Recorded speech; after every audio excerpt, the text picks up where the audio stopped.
मनुष्य का जीवन बहुत छोटा है और इस छोटे से जीवन में हम दुखी क्यों रहते हैं, इस बात को समझने के लिए हम एक कहानी को समझेंगे। दो गधे थे, एक धोबी का, दूसरा नट का। धोबी और नट दोनों ही पड़ोसी थे।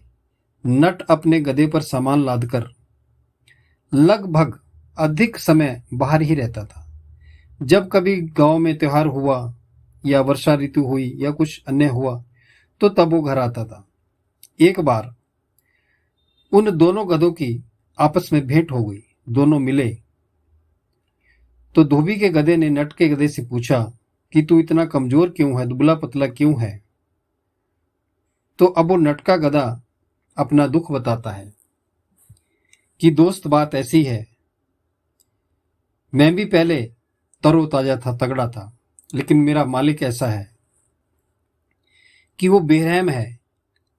मेरे पीठ के ऊपर सामान लाद देता है और लोगों को तमाशा दिखाता रहता है और वजन मेरी पीठ पर रहता है।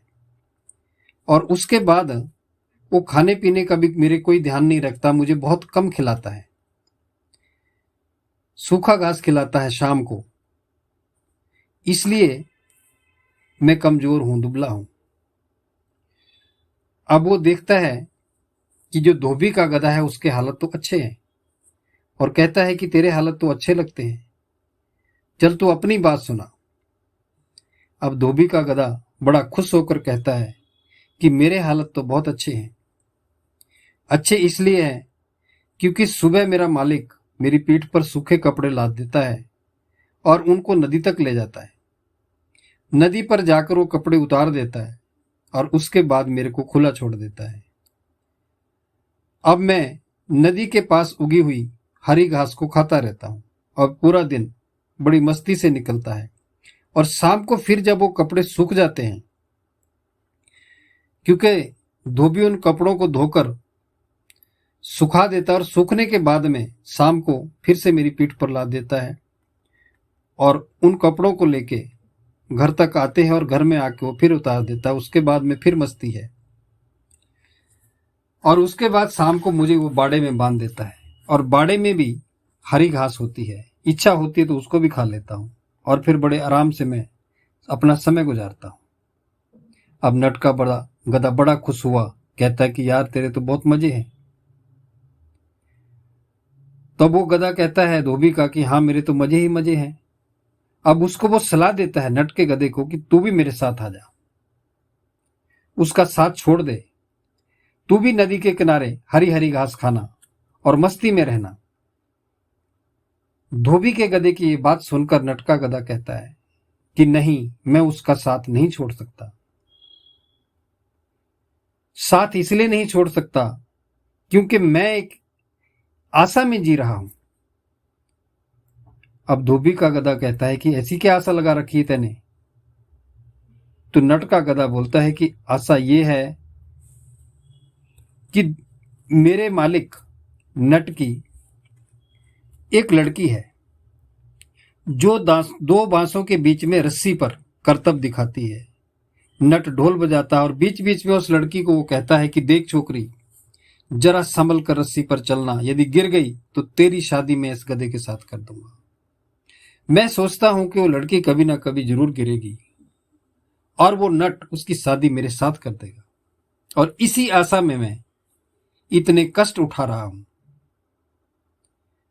अब धोबी का गधा कहता है कि अरे मेरे भोले भाई, तू नट की बात का मतलब नहीं समझता। धोबी के गधे ने कहा, पहली बात तो ये कि लड़की रस्सी पर चलने में इतनी अभ्यस्त हो चुकी है कि वो नीचे गिरेगी ही नहीं, और कभी नीचे गिर भी गई तो तुमसे उसकी शादी नहीं करेगा। क्यों क्यों नहीं करेगा? नट के गधे ने पूछा। क्योंकि वह उसे लोगों का मनोरंजन करने के लिए ऐसा कहता है। धोबी के गधा उसको समझाता है, परंतु धोबी के गधे की बात नट के गधे के समझ में नहीं आई। उसने नट का साथ नहीं छोड़ा। कहने का भाव ये है कि संसार के लोग जैसे नट का गधा आशा में है कि कभी मेरी शादी होगी, कभी तो मैं आनंद में आऊंगा और संसार के सारे लोग भी प्राणी पदार्थों की झूठी आशा में लगे हुए हैं। तो कहने का मतलब यह है कि जो दुख सारे संसार में व्याप्त है, अपने इस जीवन में, इस जन्म में सभी दुखों से बचा जा सकता है। सारे संसार के लोग मोह माया के बंधन में बंधे हुए हैं। वे विषय भोग के क्षण भंगुर लाभ में पड़े हुए हैं, परंतु इससे उन्हें अपने स्वरूप का बोध नहीं होता, जिससे वे शाश्वत शांति को प्राप्त नहीं कर पाते। सारे संसार के लोग राग और द्वेष में उलझे हुए हैं। कर्म और वासना के वशीभूत होने के कारण बारंबार फिर वो गर्भवास में जाना पड़ता है। जन्म मरण का दुख फिर उठाना पड़ता है। जीव अनेक प्रकार के रूप धारण करके पाप और पुण्य कर्मों में खेलता है, परंतु वे सब संसार में पिसते रहते हैं। जिस प्रकार भंवरा कमल के फूल में रस की आसक्ति के कारण बंध जाता है और हाथी या अन्य पशु आकर उसे मार देते हैं, उसको खा जाते हैं, उसी प्रकार विषयासक्त जीवों की दशा होती है। जीव कर्म अभ्यास के वश में होने से नाना प्रकार की योनियों में फिर जन्मते और मरते और भटकते रहते हैं। वे सपने में भी सुख प्राप्त नहीं कर पाते। सुख प्राप्ति के बजाय दुख, संताप और बहुत सारे कष्ट प्राप्त होते हैं। उन्हें ऐसे सद्गुरु नहीं मिल पाते जो उनके जलते हुए हृदय को अपने उपदेशों से बुझा सके। रागदेश में सारा संसार जल रहा है।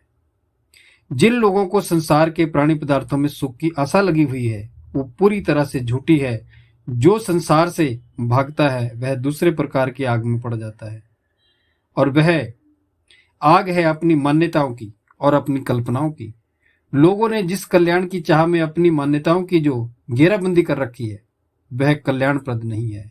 अपनी मान्यताओं और कल्पनाओं को मानने वाले लोग, चतुर लोग, भवबंधन से मुक्त नहीं हो पाते।